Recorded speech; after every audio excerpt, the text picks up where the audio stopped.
Hello everyone, welcome back to the channel. Do you know big traders leave secret clues on a chart? They leave these clues in the form of volumes on a candle. They are not identifiable on a normal price action candle because it doesn't have any volumes in the candle body. In this video, we will dive into a powerful order flow technique that reveals these hidden orders, giving you a higher probability of catching these strong price movements before they happen. Imagine you went to a showroom to buy a dress. You picked a dress to your liking, but it's pricey than you imagined. You don't immediately have that amount. You decide to come back later to see if it's still there. In the world of trading, unfinished business is kind of like that dress.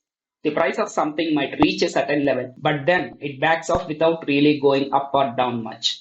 That area becomes unfinished business because traders might still be interested in buying or selling at that price level. By understanding this unfinished business, you can guess with high probability where the price might go in the future, giving you a chance of high probability trades. Let's understand what is unfinished business. Now, before going into understanding what is unfinished business, let's understand what is finished business in an order flow chart.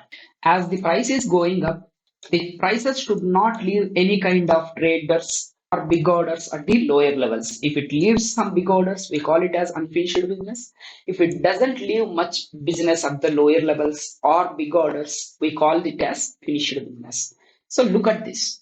Here, it's a very strong green candle and there is a zero here.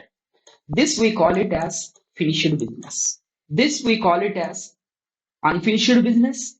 This we call it as unfinished business.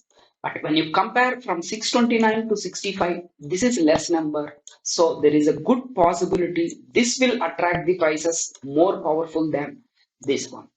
A zero at the lowest right corner, it is said as finished business.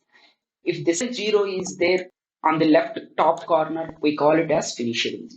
If there is a smaller number, it says that maybe some business is there, but not much volumes are there. Let's say if you have higher number, 500, 600, it says that traders are there. So there is a good possibility the prices might revert.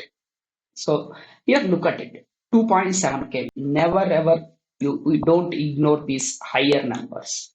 Now, what we said, unfinished business will be only seen at left corner or right bottom corner. Now, nowhere else. Now, 2.7K, it says that the limit sellers are still selling at the lower level. So, what happened next day? The prices opened higher, prices went up, and there was a finished business here. And then, what these people will think, the sellers who have sold at lower levels, these will find these higher levels as a very good opportunity to sell again. They sell, pushing the prices down. Now you have to remember two rules whenever you are looking at unfinished business.